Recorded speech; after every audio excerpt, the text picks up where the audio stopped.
আসসালামু আলাইকুম প্রিয় বন্ধুরা, আশা করি সবাই ভালো আছেন। লার্ন বাইট চ্যানেলের পক্ষ থেকে সবাইকে স্বাগতম জানাচ্ছি।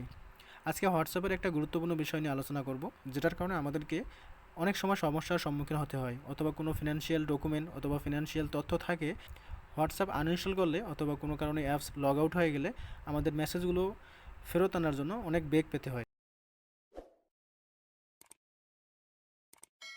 তো এই মেসেজগুলোর জন্য আমাদেরকে যাতে কোনো টেনশন করতে না হয়, এই জন্য আমাদেরকে একটা সেটিংস অন করে দিতে হবে। সেটিংসটা আমরা উপরে থ্রি ডটে ক্লিক দিলে পেয়ে যাব। এখান থেকে সেটিংসে যেতে হবে, এরপরে আমাদেরকে চ্যাটসে যেতে হবে। আমরা নিচে স্ক্রল করলে দেখতে পাবো চ্যাট ব্যাকআপ নামে একটা অপশান আছে, এখানে যাব।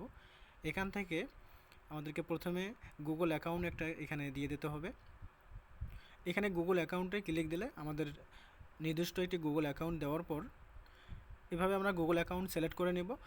এরপর আমাদের এখানে পারমিশন যাবে, পারমিশনটা আমরা দিয়ে দেব, কন্টিনিউ করে দেব। পারমিশন আমরা হোয়াটসঅ্যাপকে দিয়ে দিলাম।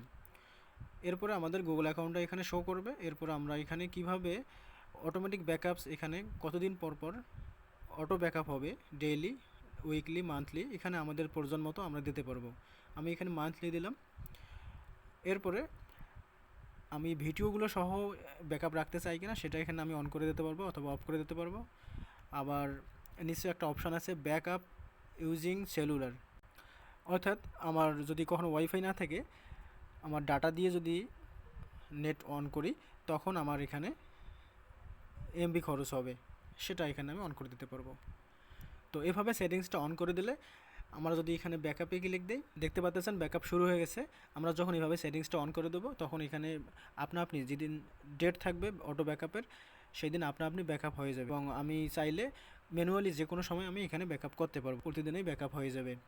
ব্যাকআপ হওয়ার পরে অ্যাপসটা যদি আনইনস্টল হয়ে যায় অথবা কোনো কারণে লগ আউট হয়ে যায়, তখন আমি যখন আবার লগ ইন করবো, তখন আমাকে আগের মেসেজগুলো রিস্টোর করার একটা অপশন দেবে, যে আমার আগের মেসেজগুলো ব্যাকআপ পাওয়া গেছে, সেগুলো আমি আবার নিতে চাই কিনা। তখন যদি আমি সেগুলোকে রেজিস্টার করি, আগের মেসেজগুলো সব চলে আসবে।